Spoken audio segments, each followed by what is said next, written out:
Hello viewers, আসসালামু আলাইকুম। যেখান থেকে আমার ভিডিও দেখছেন আশা করি সবাই ভালো আছেন, সুস্থ আছেন। জি হ্যাঁ, আপনারা ঠিকই ধরেছেন, আজকে জর্দা রান্না করছি।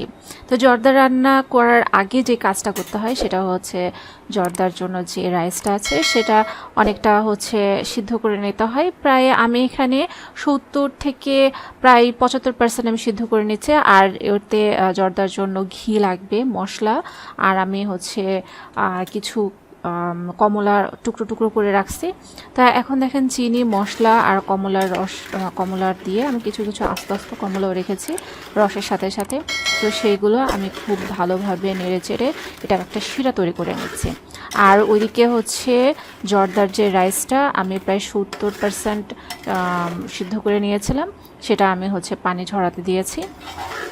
এটা অনেকটা ঠান্ডা হওয়ার পরে আমি এখানে মিশিয়ে দেব। আর অবশ্যই এই পোড়া কাজটা আপনারা ঘি দিয়ে করবেন। আমার প্রায় 300 গ্রামের মতো ঘি আমি ব্যবহার করছি, তবে পুরোটাই এখন আমি ব্যবহার করিনি, কিছুটা রেখে দিয়েছি, যেটা আমি খুব শেষের দিকে আমি উপরে ছিটিয়ে দেব। এই দেখেন আমি রাইসটা দিয়ে দিয়েছি, দিয়ে আমি এখন খুব ভালোভাবে এটা মেখে ছেঁকে শুকনা শুকনা করে নেব। জর্দা খেতে কিন্তু ভীষণ ভালো লাগে। আর জাস্ট কালারটা দেখেন কত সুন্দর। জর্দার উপরে যে জর্দার ছোটো ছোটো মিষ্টিগুলো থাকে সেগুলো দিয়ে খেতে ভীষণ মজা লাগে। আর ঘি দিয়ে রান্না করলে তো কোনো কথাই না, এত সুন্দর একটা অ্যারোমা বের হয়, মনে হয় যে না এখনই খাই। আপনারা সবাই চেষ্টা করবেন পুরো রান্নাটা ঘি দিয়ে করতে। দেখেন জাস্ট কালারটা দেখেন, পাও। জর্দা কারা কারা খেতে পছন্দ করেন তারা কিন্তু কমেন্টসে জানাতে পারেন।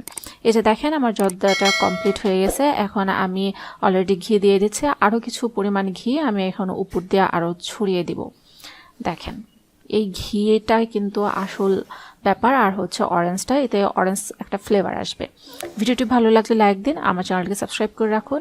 আপনি যদি ফেসবুক থেকে আমার ভিডিওটি দেখে থাকেন তাহলে অবশ্যই আমার পেজটিকে ফলো করে আমাকে সাপোর্ট করুন। সবাই ভালো থাকবেন, সুস্থ থাকবেন। আল্লাহ হাফিজ।